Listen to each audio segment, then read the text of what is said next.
Hey guys, I'm back. Welcome to Season 1, Episode 2 of Relationship Insight videos. So today, the question that I'll be answering is different things that Ben and I have had to work on in our relationship. So first off, here's something you should know. When you're in a relationship, you never ever run out of things to work on. It's impossible because both of you are imperfect human beings and you can never be fully perfect while you're here on this earth.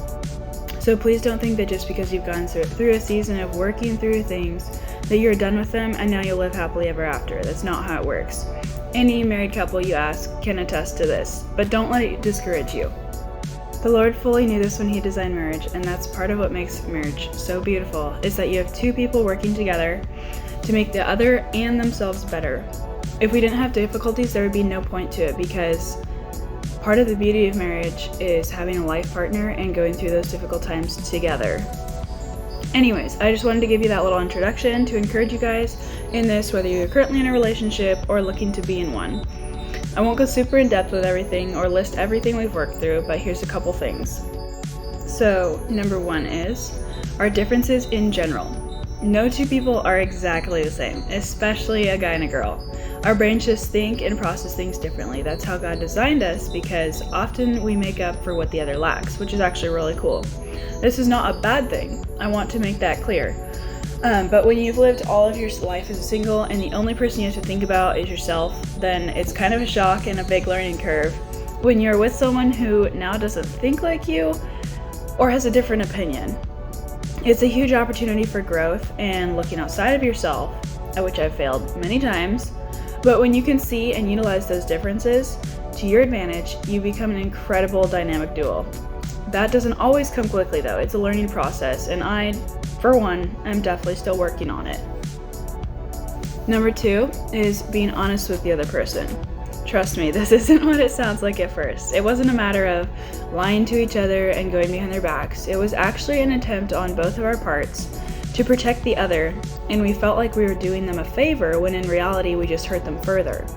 So for example, I would be frustrated at something that someone had just done, but instead of telling Ben what I was feeling, I didn't want to spoil his happiness in the moment. And so I thought I was doing him a favor by not telling him what I was feeling. But that only caused more frustration actually on both our parts, because it affected my actions and he could tell something was wrong. It did neither of us a favor. That sort of thing has happened more than once, and we finally had to find a way to sort it out. We agreed that hiding our feelings from the other person, even if we felt like it was minorly selfish, not to do so, was not a good thing, because it would only end up hurting the other person later on or even in the moment. A third thing we dealt with was recognizing what the other person needs and how they function and allowing them space to do those things. So a few examples would be, I often need time alone to process difficult things. Ben needs time to do something to de-stress and relax, like playing a sport or video game. I need some quiet time after being around people for several days. Ben never gets tired of people, and he rarely can enjoy being alone. None of these things are bad, they're just different, and one can't expect the other to change for them, because most of the time it's what makes a person tick. Just like I can't run on other people day in and day out, he couldn't always choose to do the things I wanted because he needs those activities to help him unwind. A lot has to do with the expectations of the other person and how flexible you are willing to be for them. If you're going to be stiff-necked in a relationship and unwilling to cooperate, all I can say is good luck. So those are just a few of the things that we've dealt with. Maybe some of you can relate to them. Maybe some of you are dealing with other things in your relationship or think you might have other issues. There are many things out there that couples deal with, and one of my best pieces of advice in my limited experience is look at yourself and ask, am I being selfish and self-centered in this? Am I giving the other person a chance, or am I only holding on and being frustrated because of my own pride? So if you guys have any questions about that section particularly, or if you wanted to say, hey, have you guys worked through such and such, and like how did you deal with it, feel free to either DM me about it, or I will probably put a question box out and then possibly answer them publicly. It might depend on what it is. But yeah. All right. So this is the next section, kind of related to the first one, something that we've had to work through. But this question is specifically is if we've had a difficult time communicating. Yeah. In one word, just yes. I don't know that I've ever heard of a couple that hasn't had to work on communication at some point, in some way, shape, or form in their relationship. It's such an important part of a relationship, and honestly, probably the most important thing. And everyone does it just a little bit differently. There's always something to learn about it. If you don't have communication issues, you probably have communication issues. Just one person might not be expressing themselves fully or something. There is always going to be that. Our biggest difference here is that Ben is a verbal processor. So what I mean by that is he needs to speak things in order to work through something. I, on the other hand, am an internal processor. So if I start talking before I processed it, it's probably going to come out totally wrong. I might say something I don't actually agree with or that I don't believe, because my thoughts are kind of just all jumbled. I haven't put everything into boxes, so to speak. So we're definitely very opposite in that sense, and that's brought some challenges, because obviously if you're a verbal processor or an internal processor, you might not understand where the other person is coming from, because that's not how you do it. That's not what you're used to. This is something that we discovered really early in our relationship, before we were married, when we were dating early on. Ben would literally be sitting there for 5 minutes of me in silence, just not saying anything, and he'd be wondering if I was even on the same topic or had just forgotten it or was upset at him or something. It was a struggle.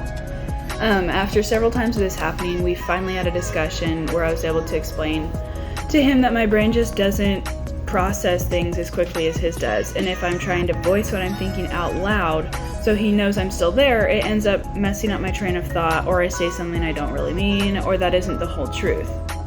I definitely know that I'm not alone in this. There are other people that are the same way as me. I mean, basically you're one or the other, so it's pretty much 50% chance you're going to be internal or verbal. So definitely, if you're one or the other, just know that there's a lot of people out there like that, and I or Ben could have tips for you. I feel like internal processors usually need more help than verbal processors, because you're much harder to read, and there's just a lot of things that could be going on. Silence could mean anything to some people. It can be difficult sometimes to not see the other person's way of communication as wrong, but please know that neither of these are wrong. But on my end, it requires effort to ask Ben what little things I can do to help him improve his end. Even just saying, babe, I need to think about this for a few minutes, or we're okay, just give me a second. Those can mean the world to him, because at least he knows I'm not mad, and he has the assurance that I will think about it. Secondly, it can require a lot of patience on his part to bear with me while I think it through, and let me tell you, that boy has been so patient with me, and I am so thankful for him. So speaking from experience, guys or girls, if you're an external or verbal processor, just know that us internal processors really appreciate when you can have patience with us and not push us to our limits, because it's not something we really have control over. I can't just make myself think faster. Sometimes it appears a little odd that I'm just kind of sitting there, and it's definitely not the case that you're dumb or your brain is just really slow.